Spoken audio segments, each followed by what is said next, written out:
तो hello everyone, कैसे हैं आप सभी। मैं नीतू शर्मा स्वागत करती हूँ आप सभी का फिर से मिशन एमएलटी में। जी हाँ दोस्तों, आज का जो हमारा टॉपिक है वो होने वाला है ऑटोमेशन एंड हेमेटोलॉजी। जी हाँ, ऑटोमेशन एक ऐसी चीज है जो मतलब चीजों को फास्ट, एक्यूरेट और कम टाइम में कर देती है।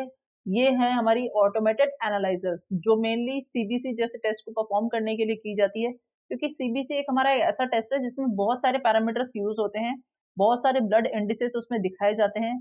इनका अगर हम टेस्ट अगर मैनुअली करने बैठेंगे ना दोस्तों, तो बहुत ही ज्यादा टाइम टेकिंग है ये।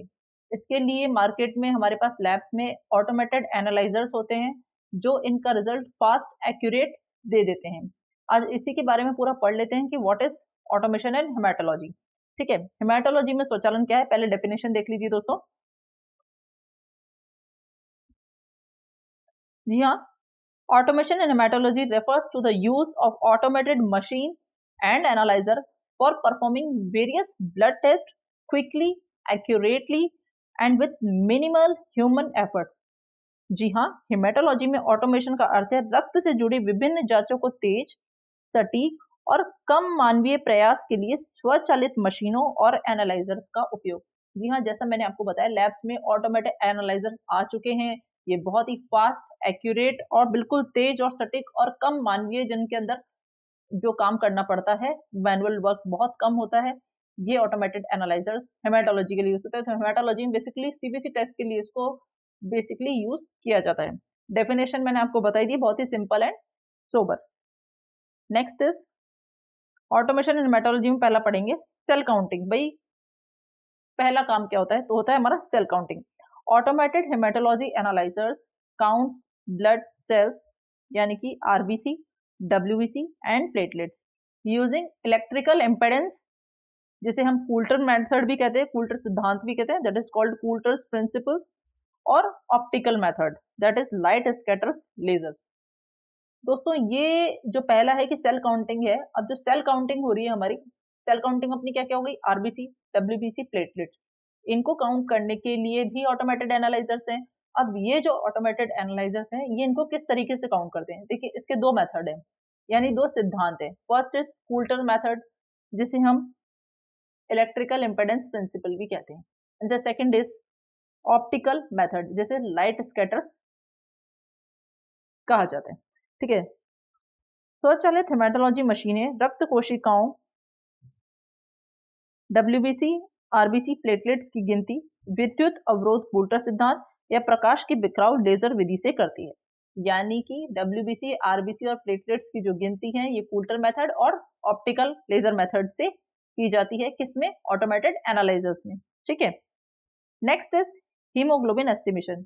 जी हाँ, हीमोग्लोबिन एस्टिमेशन भी आजकल ऑटोमेटेड एनालाइजर से ही किया जाता है, फास्ट एंड एक्यूरेट होता है। ठीक है, haemoglobin is measured photometrically after converting it into cyanmethaemoglobin और अदर स्टेबल फॉर्म। यानी कि हीमोग्लोबिन को फोटोमेट्रिक पद्धति द्वारा मापा जाता है। अब हीमोग्लोबिन कैसे मापा जाएगा, फोटोमेट्रिक सिद्धांत से। ठीक है, जिसमें इसे साइन मीथो हीमोग्लोबिन या किसी अन्य स्थिर रूप में बदला जाता है। हीमोग्लोबिन एस्टिमेशन मैंने आपको पढ़ा दिया था, इससे पहले साइन मीथो हीमोग्लोबिन में बदला जाता है। और ये पद्धति किस कैसे नाप रहे हैं अपन, इसको फोटोमेट्रिक सिद्धांत से माप रहे हैं। ठीक है, पहला हमने बता दिया सेल काउंटिंग कैसे हो रही है, कूल्टर से और लाइट स्कैटर से। हीमोग्लोबिन कैसे माप रहे हैं, फोटोमेट्रिक से। ठीक है, the third one is cell size and volume, यानी कोशिका का आकार और आयतन। ठीक है, मीन कॉर्पस्कुलर वॉल्यूम यानी कि एमसीवी, मीन कॉर्पस्कुलर हीमोग्लोबिन यानी MCH, and mean corpuscular haemoglobin concentration यानी कि MCHC. These are blood indices, MCV, MCH and MCHC. इन तीनों की ये क्या बताते हैं, सेल का साइज एंड वॉल्यूम। ठीक है, are calculated based on volume on and haemoglobin content. ठीक है, यानी कि औसत कोशिकीय आयतन, औसत कोशिकीय हीमोग्लोबिन और औसत कोशिकीय हीमोग्लोबिन सांद्रता कोशिका के आयतन और हीमोग्लोबिन की मात्रा पर आधारित होते हैं। ये सब कैसे निकल रहे हैं, ये सेल का आयतन और हीमोग्लोबिन की मात्रा के ऊपर आधारित होता है, ये वाला। ठीक है, इसके हिसाब से इनकी वैल्यू निकल जाती है। The fourth one is differential leukocytes counts, यानी कि डीएलसी, श्वेत रक्त कोशिका का भेदकारी गणना। ठीक है, by analysing light scatters and staining properties, the machine differentiates neutrophils, lymphocytes, monocytes, eosinophils and basophils. यानी कि अब हम किसको गिन रहे हैं? ये अपना डीएलसी यानी कि डिफरेंशियल ल्यूकोसाइट्स काउंट, जिसे हम डब्ल्यूबीसी भी कहते हैं। इनके कुछ पैरामीटर्स हैं जैसे कि lymphocytes, monocytes, neutrophils, eosinophils and basophils. इनको कैसे काउंट करेंगे? देखिए, by analysing light scattered and staining properties.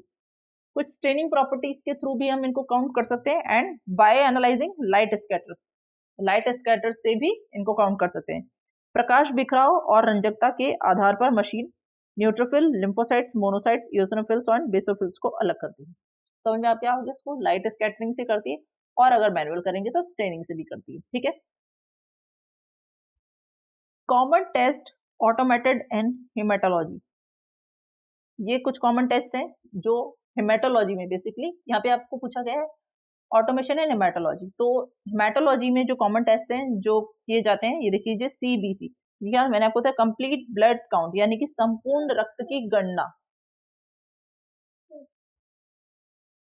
Haemoglobin estimation यानी कि हीमोग्लोबिन का मापन, इसको भी हम ऑटोमेटेड एनालाइजर से करेंगे। The third one is WBC, RBC and platelets count यानी कि श्वेत रक्त कोशिका, लाल रक्त कोशिका एंड प्लेटलेट काउंट, ये भी कैसे? ऑटोमेटेड एनालाइजर से। फोर्थ इज हेमाटोक्रिट यानी कि पीसीवी, जिसे हम पैक्ड सेल वॉल्यूम भी कहते हैं। Fifth is differential leukocytes count यानी कि DLC. DLC is what? WBC.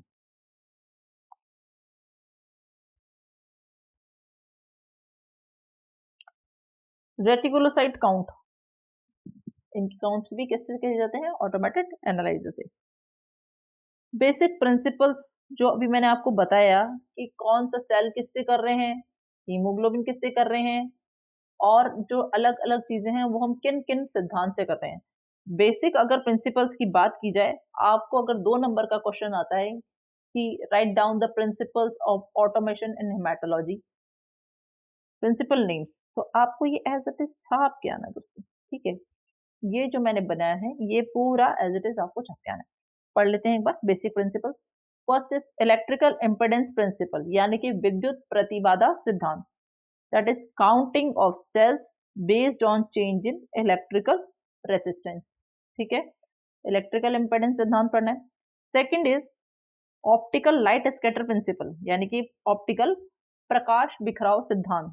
Sales are identified by how they scattered light when pass through a laser beam. इसमें क्या होता है, जब मशीन के अंदर सैंपल अपना प्लेस्ड रहता है तब लाइट पास होती है। लाइट स्कैटर प्रिंसिपल से तो लाइट पास होगी, लाइट पास जैसे ही सैंपल से टकराती है लाइट स्कैटर्ड होती है यानी कि चारों तरफ फैलती है।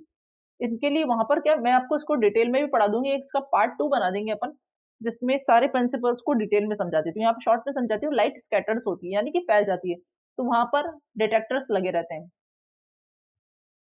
ठीक है।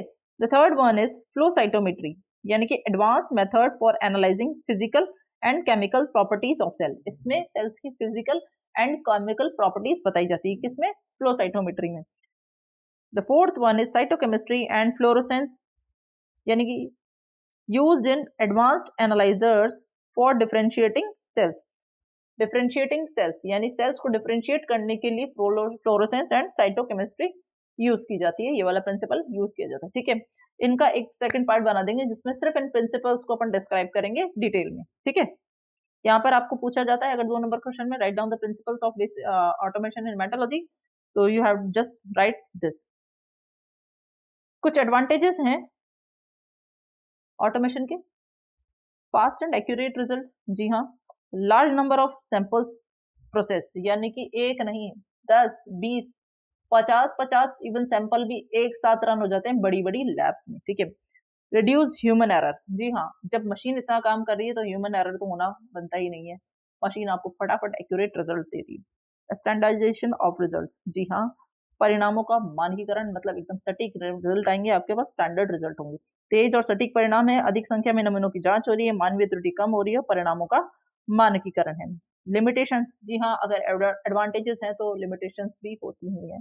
फर्स्ट है एक्सपेंसिव मशीन। जी हाँ, ये इसका सबसे ज्यादा इंपॉर्टेंट कि बहुत ज्यादा एक्सपेंसिव है। ये बहुत ज़्यादा एक्सपेंसिव है। छोटी लैब्स में छोटा एनालाइज़र होता है। इसको बड़ी लैब्स में बहुत बड़े-बड़े एनालाइज़र्स होते हैं। अगर आपने देखे होंगे, अगर नहीं देखे हैं तो मैं आपको कुछ ऐसे शॉर्ट्स डाल दूँगी जिसमें आपको एनालाइज़र्स दिखाऊँगी कितने तरीके के होते हैं, ठीक है? तो इसका एक लिमिटेशंस है कि इसकी एक्सपेंसिव होती है मशीन्स बहुत।